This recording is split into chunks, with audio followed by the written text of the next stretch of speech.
Okay, so we've got a basic layout right now.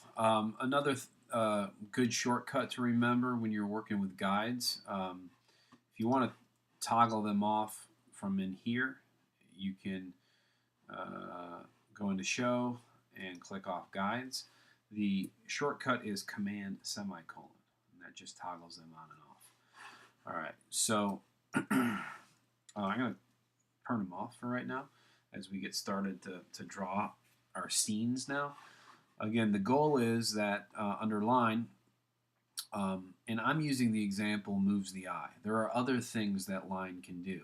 So if you want to choose another function that line can accomplish in a design, then by all means, you don't need to use moves the eye. You can. First tool we're going to talk about here is the pencil tool.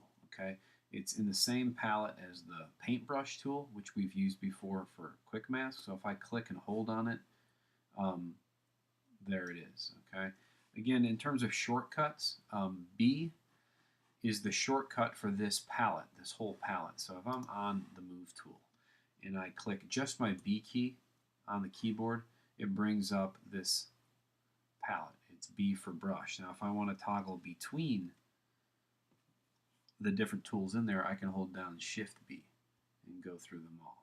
Okay, so I've got my pencil tool. I'm going to first choose just sort of a dark sort of charcoal gray, common sort of lead pencil color. And just like with the brush, I can change the size of my brush here. I can change the hardness. Okay, I'm actually going to start with a hardness of 80% and a size of 2 pixels, which is fairly small. But we'll change the line weight a couple of times. Right now, you can see that I get this little null symbol here because I'm still on a text layer. So I'm going to create a new layer, and we'll call this line scene.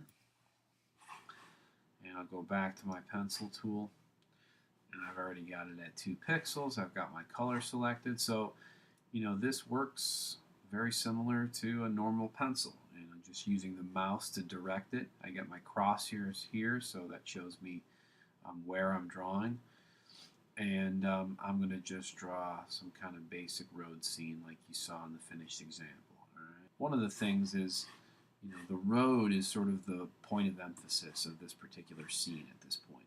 So I'm actually going to start with a pixel width of, I'm actually going to start with 5. And I'm going to redraw it so that the pixel width of the road line is a little bit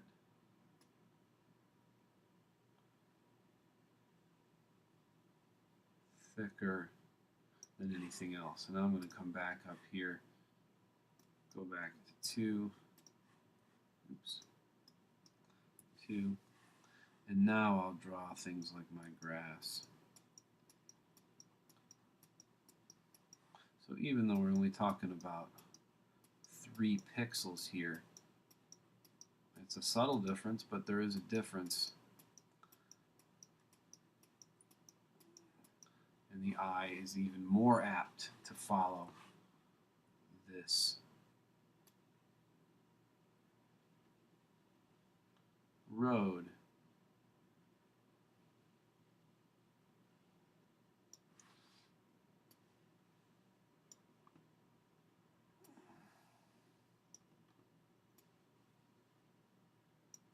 Because it's a little bit darker. Okay, and we could change, we could use as many different line weights as we want. We could make the grass even lighter, make the hills in front a little darker. Okay, but for right now, not a bad start. Right? And that's one way to use the pencil tool. Okay, another way, and we're gonna keep this as a freehand, but just show you an example over here, and you can try this as you're working along. If I click once to add a point here, and then hold Shift and click again, I can draw straight line segments. I'm just continuing to hold the Shift key, and I can make complete shapes this way. okay, or make more angular drawings. Sometimes you want a freehand look. Maybe a little bit better freehand than this, but other times you want something to be very geometric. So by holding the shift key down with the pencil tool, I can always, and I'm just going to undo this step, I can always draw that way as well. Okay? All right, so there's my line scene. All right, so what we were trying to accomplish with this little drawing here is that we're communicating this idea, line moves the eye, solely with the pencil tool, okay? Which is the simplest probably to use of the drawing tools, and it has its advantages, especially if you're already have some kind of a fine art background and you enjoy sketching or the hand-drawn look. It comes in very handy. But that's about it for the pencil. Okay, you can practice around with it. You've got the freehand method. You've got holding shift down to connect straight lines. Okay. So all I'm going to do now is just duplicate this layer.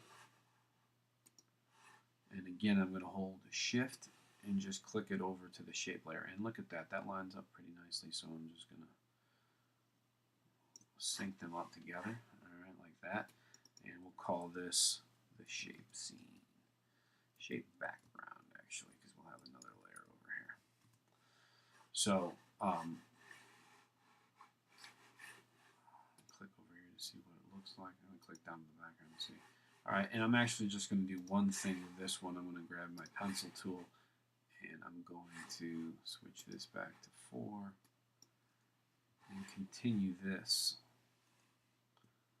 line off the stage here. Okay, maybe continue this one too. All right. So now we've got two scenes. There's a little bit of overlap, but they're basically the same scene. And now we'll see what we can do with the shape tools in this section. Before I go any further, since I've got both of these things and we're going to use them down here too, I'm going to shift click to select both of these scenes, right click, duplicate layers, say OK, grab my move tool, and drag them down here as well. Now when you're doing your project, you don't have to